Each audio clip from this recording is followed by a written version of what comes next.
51 ज़बानें, 109 मुल्क और 3 करोड़ कापियों से ज़ाहिद बनने वाली किताब रिच डैड पुअर डैड हमें ज़िंदगी में माली इस्तकामत सिखाने की वजह से लिखी गई। ये किताब इसके मुसन्निफ रॉबर्ट कियोसाकी की ज़िंदगी की अहम वाक़यात के गिर्द घूमती है और किस तरह उन्होंने इस किताब में बताई गई चीज़ों पर अमल करके खुद को गुर्बत से बाहर निकाला। यकीनन आपने कभी न कभी इस किताब का नाम ज़रूर सुना होगा, लेकिन वक्त की कमी की वजह से आप इसे पढ़ ना सके होंगे। इसलिए आज उन्वान टीवी आपके लिए इस किताब में दिए गए 3 सबसे अहम सबक लेकर आया है, ताकि आप भी इन चीज़ों पर अमल करके खुद को माली तौर पर आज़ाद कर सकें। Liability versus assets. पैसा फ़ानी चीज़ है, ये वक्त के साथ अपनी कदर गिराता चला जाता है। इसलिए बहुत ज़रूरी है कि हम पैसे को उन चीज़ों में इस्तेमाल करें जो वक्त के साथ अपनी कदर बढ़ाए। लेकिन एक गरीब ज़हनियत का मालिक हमेशा अपना पैसा ऐसे चीज़ों में खर्च कर देता है जो अपनी कदर गिराती है। इसे ही हम लाइबिलिटी कहते हैं, मसलन नई गाड़ी, नया घर, महंगी अशिया। जबकि एक अमीर आदमी हमेशा इन चीज़ों में पैसे को तब्दील कर देता है जिसकी कदर बढ़ जाती है। अगर कोई इंसान लाइबिलिटी और एसेट्स के दरमियान फ़र्क समझ जाए तो वो गरीबी से बआसानी बाहर निकल सकता है। कोई भी काम को समझ कर करने के लिए सीखो, उसे कमाने के लिए नहीं। ज़्यादातर लोग एक रिवायती तरीका अपनाते हैं।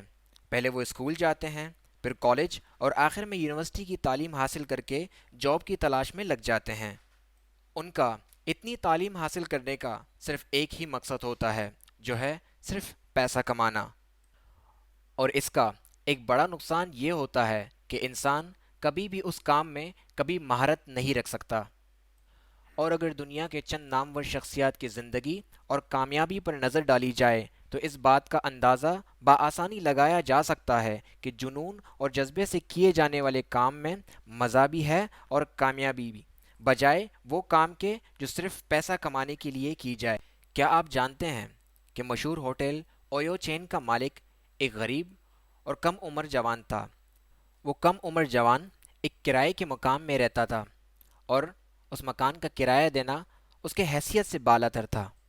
एक दिन वो यूं ही घूमते हुए एक पुराने से होटल पर नज़र डालता है और वहीं सोच में पड़ जाता है कि अगर इस होटल में रंग कर दिया जाए और चंद चीज़ों को तब्दील कर दी जाए तो यहाँ पर ज़्यादा लोग आएंगे। और सोचता है कि क्यों ना इस होटल के मालिक को यह आइडिया दिया जाए। इस तरह वो पुराने फरसुदा होटल को ठीक करते करते दुनिया का सबसे बड़ा और कम उम्र अरबपति बन गया। ये किताब भी हमें यही बात बताती है कि अगर दिमाग का इस्तेमाल किया जाए तो इंसान के लिए कुछ भी नामुमकिन नहीं। उम्मीद है आपने इन लेसन्स को समझा होगा और अपनी रोज़मर्रा की ज़िंदगी में इनका इस्तेमाल करेंगे। और अगर आप चाहते हैं कि हम इसी तरह मज़ीद इन्फॉर्मेटिव वीडियोस आप तक पहुंचाएं तो उन्वान टीवी के इस चैनल को सब्सक्राइब कीजिए और साथ ही लगे बेल आइकन पर क्लिक करें